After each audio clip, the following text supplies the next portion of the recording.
Was your most infuriating experience with an entitled Karen? She caused a blow-up for the ages because I wouldn't give her son a black belt on his first day of karate. I teach Kempo karate as a second-degree black belt. I also have an assistant, Kira, a first-degree black belt in her own right. I don't own the gym, my instructor does, but since he's gotten older, me and Kira handle the younger classes while he handles the business side of things plus adult class. We have 3 classes. Kids class which are ages 5 through 10, intermediate class which are ages 11 to 15, and adult classes which are ages 16 and up. So one day, the kids classes just ended when a woman walks in with her son.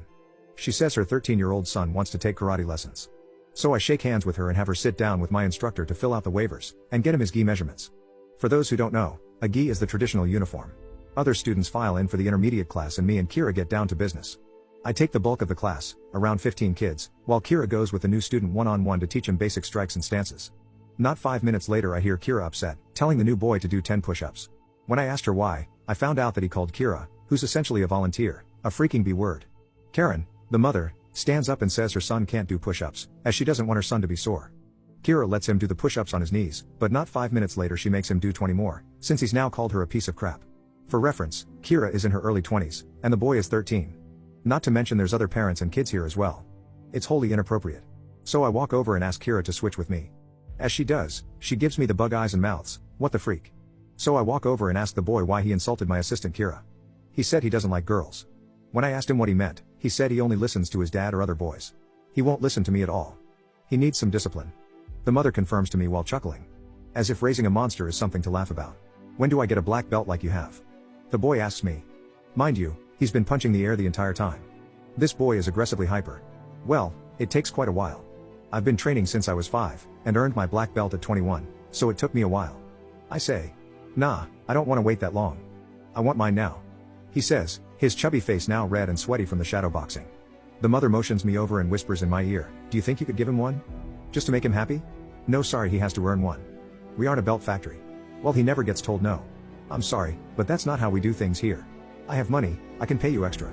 No, sorry, we only give belts when they're earned. After several minutes of arguing and conversation that leads nowhere, Karen snaps at me. I paid you. Give my son a black belt. She stands up and points a finger in my face. It was so sudden that I reflexively took a step back. Hey, chill out lady. Some of the other parents chime in. Before I can reply to Karen, I hear a loud commotion behind me. I hear more parents and students shouting.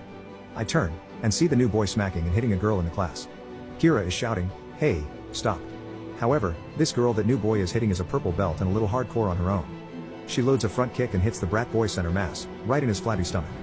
He shouts and doubles over, crying tears of pain. I was so freaking proud of her. Hey, that little piece of crap hurt my son. Karen runs past me onto the mat and gets in the face of the 14-year-old girl her son just attacked. This girl is already scared and starts to cry, but Karen ups the ante and shoves this girl in the chest with her hand. Kira gets between them and is red-faced enraged. I immediately rush over and try to defuse the situation, but neither of them are having it. Parents stand up and start shouting. Keep your filthy hands off my daughter.